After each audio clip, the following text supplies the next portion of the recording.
अस्सलामु अलैकुम व रहमतुल्लाहि व बरकातुहू।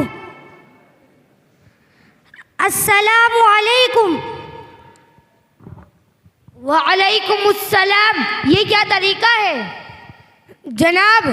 अस्सलामु अलैकुम व रहमतुल्लाहि व बरकातुहू। वालेकुमुस्सलाम। आइए तशरीफ रखिए।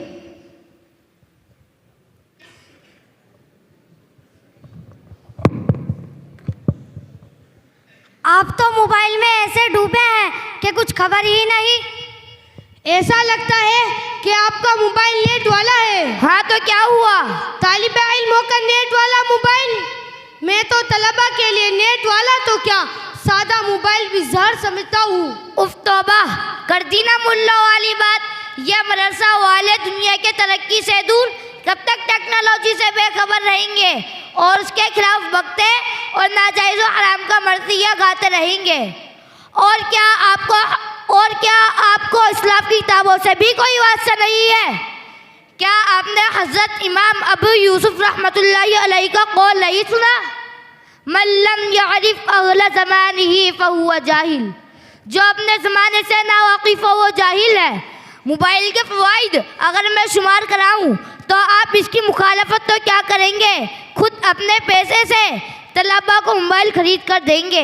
अगर पैसे नहीं होंगे तो कौम से चंदा कर कर ही सही मगर देंगे ज़रूर। उमर भाई, अगर ऐसी बात है तो फिर इनमें से कुछ फ़वाइद आज बयान कर ही दीजिए ताकि अगर मैं ख्वाब गफलत में हूँ तो जागने की कोशिश करूँ। अच्छा तो ठीक है, सुनिए। मोबाइल का सबसे अहम फ़ायदा कि हम तलबा को वो कीमती वक्त जो फ़ोन के लिए STD के चक्कर काटने में और ख़त लिखने में ज़ाया होता था वो बच गया। जब ज़रूरत हो फ़ोन उठाओ, 5 मिनट में पूरे घर के हाल अहवाल मालूम हो जाते हैं, जिसकी वजह से दिल भी मुतमईन और जहन भी आज़ाद रहता है और तालिब इल्म यकसोई के साथ पढ़ सकता है।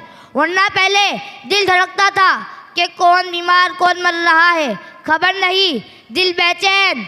रिश्तेदार हिंदुस्तान से कब्रिस्तान पहुंच गए, जनाजे में शिरकत तो क्या चालुम के बाद मरने की खबर पहुंचती। और भाई इससे बड़ी बात, मोबाइल से तालीम हासिल करने में मदद मिलती है। ऑनलाइन क्लास वीडियोज़ और फेसबुक के ज़रिए बड़े बड़े माहिर असातिज़ा से फ़ायदा उठा सकते हैं। ख़ुद आप देख लीजिए कि तलबा मुख्तलिफ़ क़ुर्रा की क़िराअत इस अंदाज़ में करते हैं कि असल नक़ल की तमीज़ मुश्किल। सालाना जलसे में मुक़र्रिरीन को नहीं देखते, कोई कारी हनीफ तो कोई कारी अहमद अली, और पता नहीं किस किस मुक़र्रिर के तर्ज़ में बांग दे रहे होते हैं। उनका यह हुनर मोबाइल ही की तो बरकत है।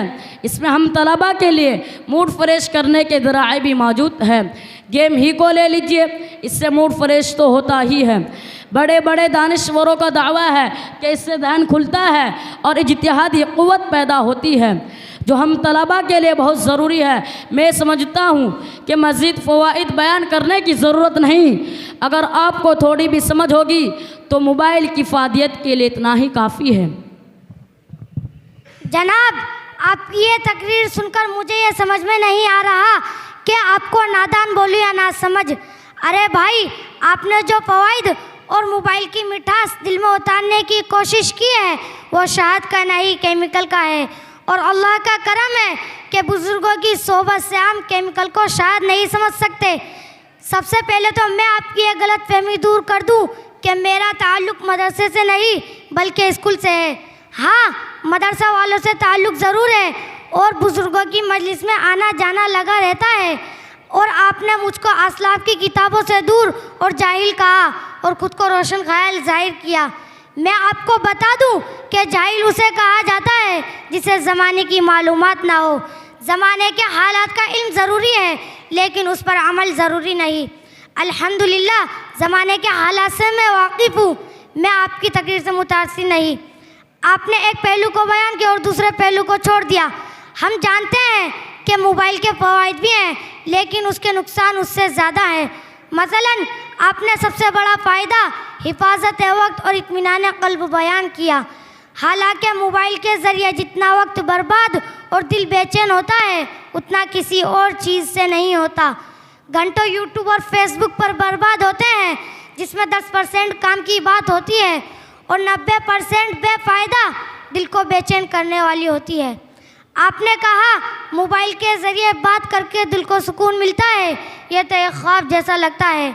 मोबाइल के आने के बाद तो हाल ये हो गया है कि कपड़ा भी हिलता है तो लगता है किसी का कॉल आ रहा है। हमेशा यही ख्याल कि किसी का फ़ोन आए और ना आने पर क्यों नहीं आया, क्या वजह होगी। हज़ारों टेंशन, और जब से ख़त का सिलसिला बंद हुआ है तो यह हाल है कि हम 2 सतर की दरख्वास्त भी नहीं लिख सकते। जनाब, और आपने कहा कि मोबाइल के ज़रिए तालीम में मदद मिलती है। मोबाइल ने तलबा को कारी, नातखा और मुकर्रिर बना दिया, सफ़ेद झूठ है। हाँ, उनके ज़रिए बहरूपिये पैदा हुए। और आपने कहा गेम खेलने से दिमाग का दरवाज़ा खुलता है। अरे मदारिस के तलबा के जहन खोलने के लिए गेम की क्या हैसियत। कुरान व हदीस के निकात की छानबीन, सेगों के उलटफेर से जहन इतना खुला होता है कि अगर ठान ले तो खुद ही मोबाइल ईजाद कर डाले। लेकिन अल्लाह ने इनको इस मामूली काम के लिए नहीं, अपने दीन की हिफाजत के लिए चुना है। तलबा उलमा की ज़हानत मुसल्लम है, इसलिए आज पूरी दुनिया की निगाह मदारिस पर टिकी हुई है। आपने जो फ़वाइद बयान किए इससे इनकार नहीं, इस हद तक इस्तेमाल जायज़ है, लेकिन इसकी आड़ में जो कुरान नुनाद सुनने के बहाने गाने और फिल्म और दीगर जो फजूल चीज़ों में मशगूल हो जाते हैं, इनका क्या। भाई, मैं आपकी सुलझी तकरीर के जासे में नहीं आने वाला। अब फैसला दलाइल की रोशनी में होगा। चुनांचे मैं अपने मोहतमद प्रोफेसर साहब जो आलात जदीदा के साथ कुरान और हदीस और फ़िक़्ह का गहरा मुताला रखते हैं, उनको बुलाता हूँ। वो आकर आपके ज़हन को साफ करेंगे।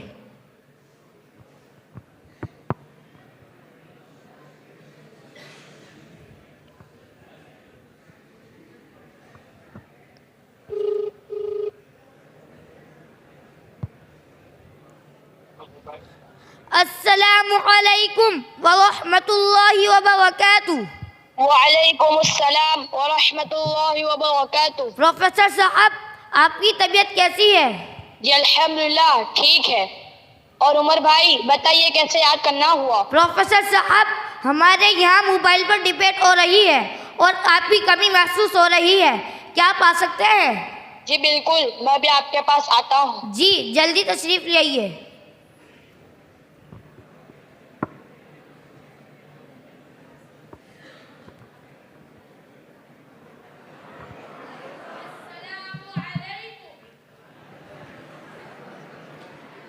वालेकुम अस्सलाम, आइए तशरीफ़ रखिए।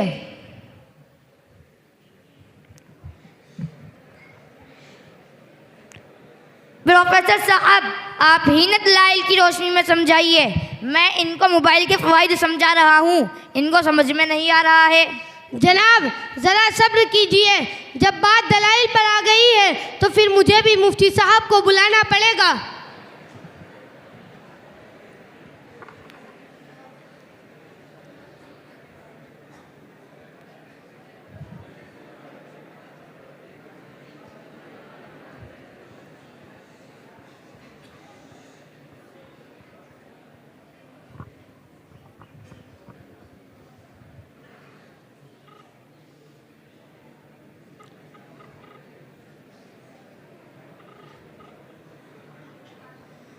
अस्सलामु अलैकुम व रहमतुल्लाहि व बरकातुहू।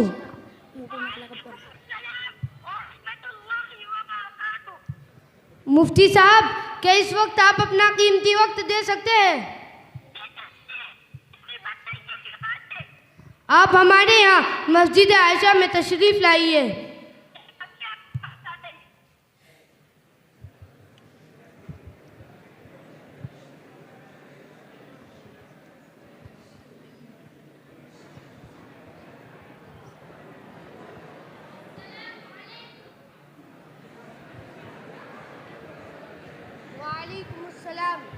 वालेकुम अस्सलाम व रहमतुल्लाहि व बरकातुहू।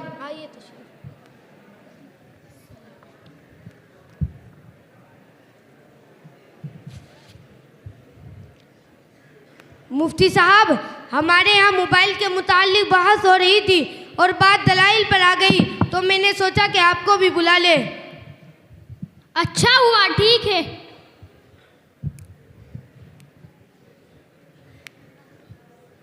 अजीज़म, आप अभी नाकिसुल इल्म हैं, इसलिए मोबाइल की इफादियत समझ शरीफ में नहीं आ रही है। और हो सकता है कि किसी मौलवी साहब ने आपके कान भरे हो, इसलिए कि मौलवी लोग कहते हैं मोबाइल का नुकसान ज़्यादा और फ़ायदा कम है। जिसे आप नुकसान समझते हैं वो भी दरअसल फ़ायदा ही है। क्या आप जुम्आ में या फिर क्लास में जो उस्ताद समझाते हैं सुनते हो? गिबत और चुगलखोरी को कुरान में अल्लाह ताला ने मुर्दा भाई के गोश्त खाने के बराबर बताया है, फसाद से मना किया है, जिना चोरी से जगह जगह मना किया है, और ये तमाम बातें गुनाह कबीरा है, और ये तो हुकूकुल इबाद है। जब तालिब इल्म मोबाइल में मशगूल होगा तो इन गुनाहों से रुका रहेगा। और रही बात फिल्म देखना और गाने सुनने की, तो ये ऐसे गुनाह हैं जिससे सिर्फ देखने वाले का नुकसान है। चुगलखोरी व गिबत वगैरह के गुनाह से कम मालूम होता है। और फिक़ह का कायदा है कि जब दो आफतें जमा हो तो कमतर पर अमल कर लो। चुगलखोरी व गिबत की मुमानअत कुरान में मौजूद है, जबकि मोबाइल का तज़किरा कुरान में तो क्या हदीस में भी नहीं है। अच्छा, तो ऐसी बात है। दरअसल जनाब ने फिक़ह का कायदा रट लिया, लेकिन तदबीक की मशक़ नहीं की, लिहाजा गलती कर बैठे। और आपने फिक़ह का कायदा बयान किया कि जब दो आफतें जमा हो तो कमतर पर अमल कर लो। यह तो सूरत में होता जब तलबा के लिए दो ही रास्ते होते, तीसरी शक्ल ना होती। जबकि तलबा के लिए बहुत दरवाजे हैं, तलबा को अपने पढ़ाई से फुर्सत कहाँ। और दूसरी बात, आपने गुनाह का इलाज गुनाह बतलाया जो कि खुद गुनाह कबीरा है। और आपने गिबत चुगलखोरी को बड़ा और फिल्म देखने को छोटा कहा, जो कि बड़ी भूल है। ये तो ऐसा ही हुआ जो आपने बड़ों से सुना होगा कि बारिश से भागे पर नाले के नीचे खड़े हुए। गिबत चुगलखोरी से जुबान गुनाह में मुलव्वस होगी, लेकिन फिल्म देखने और गाने सुनने से दिल बीमार होगा, जिसके बाद बड़े से बड़ा गुनाह करना आसान हो जाएगा। और आपने कहा मोबाइल की मुमानात कुरान और हदीस में नहीं, लेकिन कुरान में मोमिन को निगाह नीचे रखने का हुक्म दिया गया है, जो कि दिल की सफाई का सबब है। इससे फिल्म देखने की मुमानात मालूम होती है, जिससे मोबाइल ने सबसे ज़्यादा आसान कर दिया। इसकी वजह से मोबाइल की भी मुमानात मालूम हो गई। अरे मुफ्ती साहब, आप कुरान पाक से मोबाइल को साबित कर रहे हैं, जबकि मोबाइल तो कुरान के नुज़ुल के वक्त था भी नहीं। वाह रे वाह, आप लोगों की तो उल्टी भी सीधी हो जाती। बड़े ही करिश्माती हैं आप लोग। प्रोफेसर साहब, आपके वालिद तो बड़े नेक आदमी हैं। जी बिल्कुल, बड़े नेक आदमी हैं। अगर उनका इंतकाल हो जाए ईमान की हालत में और मरते वक्त जुबान पर कलमा जारी हो, तो क्या आपको उनके जन्नती होने की पूरी उम्मीद होगी? मुफ्ती साहब, आप लोग तो कमाल करते हैं। एक आदमी का खात्मा ईमान पर हुआ, मरते वक्त जुबान पर कलमा जारी हो, उनके जन्नती होने की उम्मीद ही क्या, मुझे मुकम्मल यकीन होगा। साहब, सर्दी में भी आप इतना गर्म क्यों रहे हैं? आपकी बात ही ऐसी है कि आपने नहीं पढ़ा कि जो ईमान लाए और नेक आमाल किए तो जन्नत में उसकी मेहमानी होगी। हम आए ना ऊंट पहाड़ के नीचे, जनाबे अली, जैसे आपने आयत करीमा से वालिद साहब का जन्नत होना साबित किया, जब उनका तज़किरा कुरान हदीस में नहीं है। इसी तरह उलमा इबारतुन्नस, दलालतुन्नस, इशारतुन्नस और इक़्तिज़ाउन्नस से मोबाइल और जैसे मसले को कुरानी आयत से साबित करते हैं। अच्छा मुफ्ती साहब, अगर ऐसी ही बात है जैसा कि आप हमको समझा रहे हैं, तो फिर बड़े बड़े आलिम और मुफ्तियाने किराम नेट वाला मोबाइल क्यों इस्तेमाल करते हैं? खुद आपके पास भी है। चलो बस करो, ये आजकल के लड़के कुछ समझते हैं नहीं और बहस करने बैठ जाते हैं। अब तुम्हारा फैसला तुम नहीं बल्कि काजी साहब करेंगे। अभी मैं उनको बुलाता हूँ।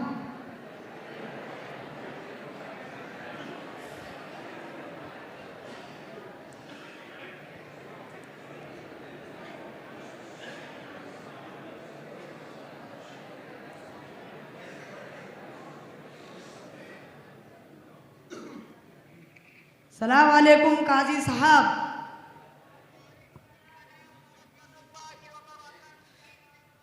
काजी साहब, आप जल्दी से मेरे पास आइए। ये कुछ लड़के हैं जो पूरी मस्जिद आयशा सर पे उठाए हुए हैं।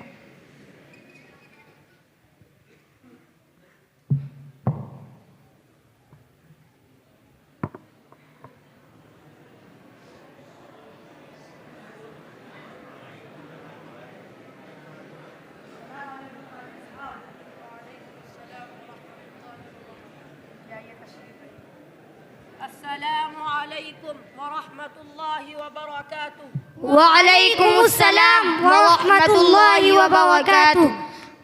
ये तशरीफ रखिए।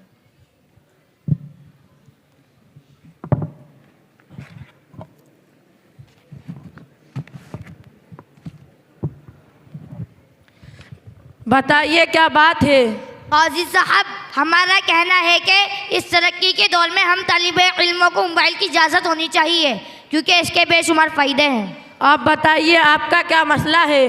हमारा ये कहना है कि अगरचे मोबाइल के बहुत से फ़ायदे हैं, लेकिन तालिब इल्म के लिए मोबाइल नुकसान देने वाला है, इसलिए मदारिस और स्कूलों में इसके इस्तेमाल की इजाज़त नहीं होनी चाहिए। बिस्मिल्लाहिर्रहमानिर्रहीम। अच्छा ठीक है, अब फैसला गौर से सुनो। इस दौर में मोबाइल ज़रूरत की चीज़ है और हमारे लिए फ़ायदेमंद भी है, लेकिन मोबाइल को इस्तेमाल करने से पहले हमें मोबाइल को इस्तेमाल करना सीखना होगा। जैसे माँ बाप अपने बच्चों के हाथ में उस वक्त तक चाकू नहीं देते जब तक कि उसको उसके नफ़ा नुकसान का इल्म ना हो जाए, इसी तरह जब तक हमें मोबाइल के नफ़ा नुकसान का इल्म ना हो जाए मोबाइल इस्तेमाल नहीं करना चाहिए। मोबाइल तो हमारे बड़े बड़े उलमा भी इस्तेमाल करते हैं, क्योंकि मोबाइल का इस्तेमाल मुतलक़न मना नहीं बल्कि उसमें ख़राबी की वजह से मना है। जैसे फ़िल्म वगैरह देखना, हमारे उलमा ने और टीचरों ने पहले मदरसा और कॉलेजों की चार दीवारी में रहकर अपने नफ्स की स्टीयरिंग पर कंट्रोल हासिल किया, तब मोबाइल इस्तेमाल कर रहे हैं। और तलबा को अपने नफ्स के ऊपर कंट्रोल हासिल नहीं, इसलिए मदरसा और स्कूलों में मोबाइल पर पाबंदी होनी चाहिए। काजी साहब, हम आपका और मुफ्ती साहब का शुक्रिया अदा करते हैं कि आपने हमें इस फितने से बचाव की सही राह दिखलाई और हम इस नतीजे पर पहुँचे कि वाकई मोबाइल से नफ़ा कम और नुकसान ज़्यादा है। अल्लाह आपको इसका बेहतरीन बदला अता करे और हम सबको दौरे हाजिर की अजीम फितने से महफूज रखे। आमीन। अस्सलामु अलैकुम व रहमतुल्लाहि व बरकातुहू। वालेकुमुस्सलाम व रहमतुल्लाहि व बरकातुहू।